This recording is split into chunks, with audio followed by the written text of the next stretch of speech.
Hello and welcome back to Kim Reads as we continue with The Secret of Shadow Ranch.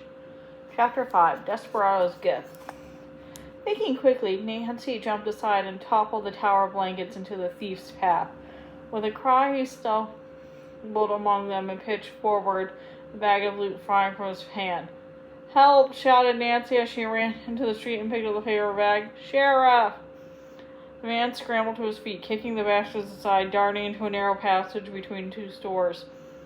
At the same time, a young Indian girl and a man ran from the coffee shop next door. "What happened?" cried the girl. "I'm Mary Dear." Quickly, Nancy told her about the thief. "My shop! Robbed!" she exclaimed. "Almost robbed," said Nancy, smiling and handing over the brown paper bag. As the girl thanked her warmly, George, Dave, Sheriff Curtis, and a few merchants ran up. Nancy repeated her story rapidly and described the thief. He wore a black kerchief over his nose, the mouth was in shirt sleeves and had on dark trousers.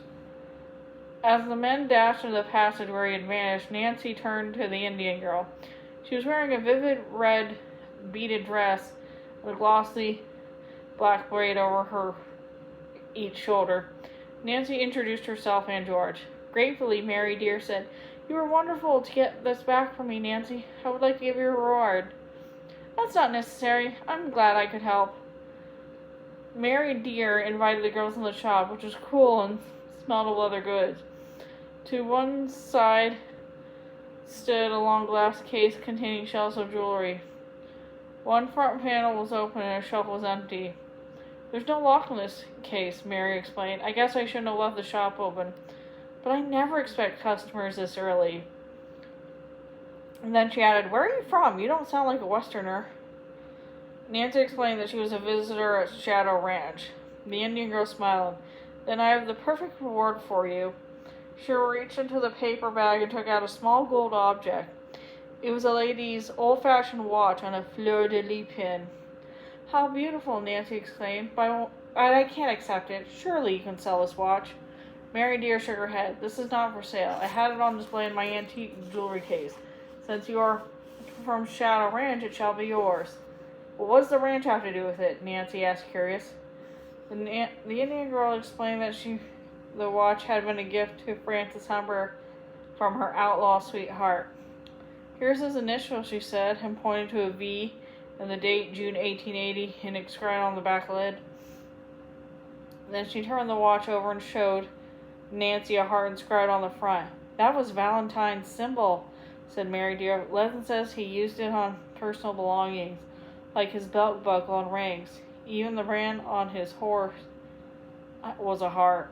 "He sounds like a romantic man," remarked Nancy. Mary agreed. "He left Frances a treasure," she went on, "but she never received it." "A treasure?" Nancy said. "What is it?" Mary shrugged. Valentine merely stated that his personal fortune was to go to Frances and her heirs. Their will did not tell where it was or what the treasure was. Some believe it was hidden on Shadow Ranch.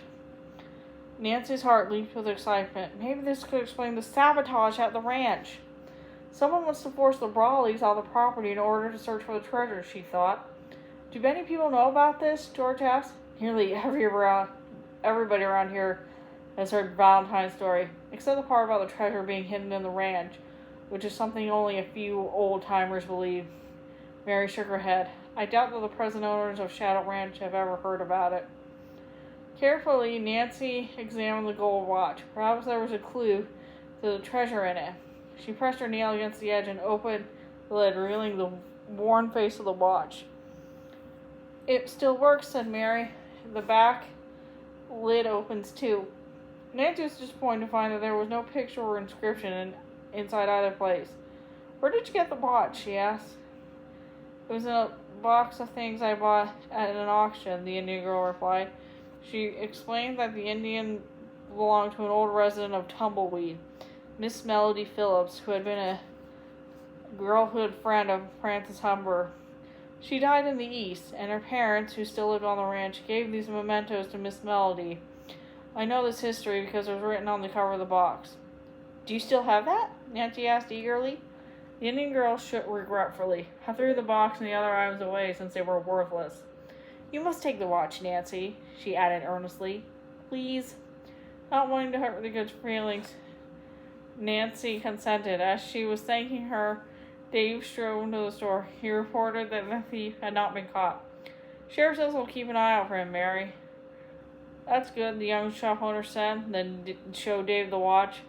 I'm going to give this to Nancy, she said, and repeated the history of the timepiece. Dave seemed interested and examined the watch closely. When he returned it, Mary pinned it shyly to Nancy's blouse. As the girls were leaving the shop with Dave, Nancy noticed a small pastel drawing propped up on the counter. What a beautiful scene, she remarked.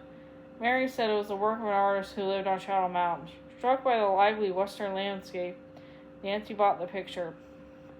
When the group walked outside, Nancy saw a tall man in a black jacket and pants seated on the bench under the cottonwood tree. He wore a black 10-gallon hat, and his light brown eyes followed Nancy as she passed him. It seemed to her that his gaze was fastened to the watch. Could he be the frustrated thief? He might have left his coat and hat somewhere, Nancy reasoned, and put them on again after his escape. But why would he be interested in the watch unless he's after the Humber treasure and hoped to find a clue in it?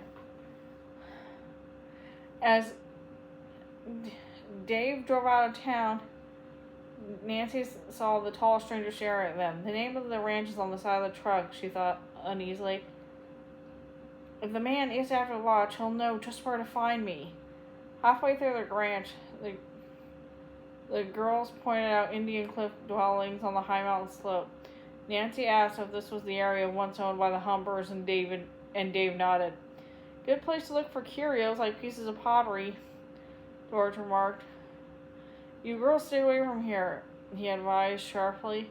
When Nancy asked why, Dave explained that the stairs were leading from the valley floor were worn and broken. Very dangerous, he said. When they reached the ranch, Dave parked the truck at the stable. The girls heard laughter coming from the corral and saw Tex Britton perched on the fence.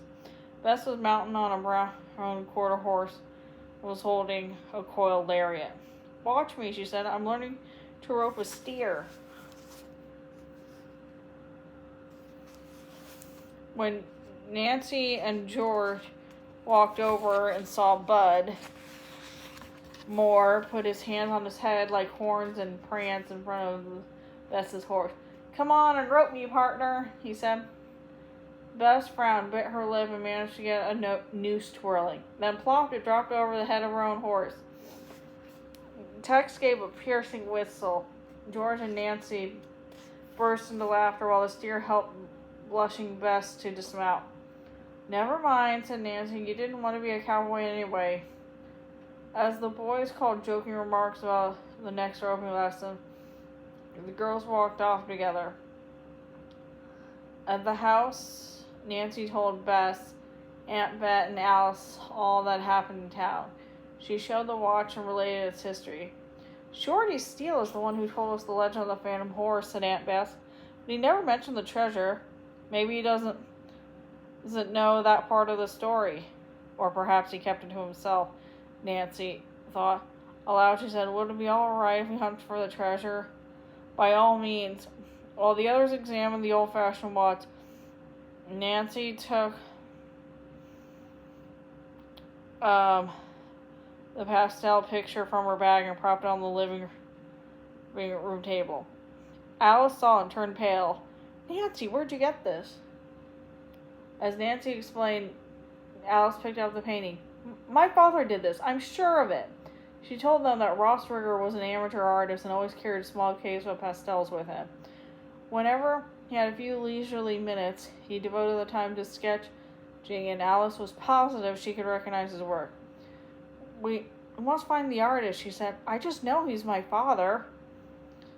The others could not help feeling that Alice was clutching at straws. Nevertheless, Aunt Bet offered to take her young niece to town the next morning to question Mary Dear. The night after supper, Nancy slipped into a heavy jacket, took a flashlight, and went for a walk alone. She made her way past the stable, chicken coops, and corral to the edge to the big meadow. As she stood thinking, the wind whistled down the valley and tossed the treetops. Chief came paddling over from the stable, nuzzling her hand. Nancy turned and looked back.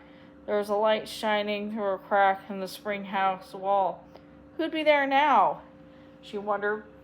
As she hurried to investigate, one foot stepped on a large twig. Crack! And in a moment the light went out. Her sleuthing instincts aroused. Nancy tiptoed through the door, pulled it open, and showed her light inside. Empty! A shiver ran up Nancy's spine. It was impossible! She walked away slowly, puzzling over the incident. Suddenly, a long, weird whistle sounded in the direction of the meadow. From among the bordering trees, as if in response to the whistle, galloped a white, filmy horse. A phantom. And that's the end of that chapter. See you later.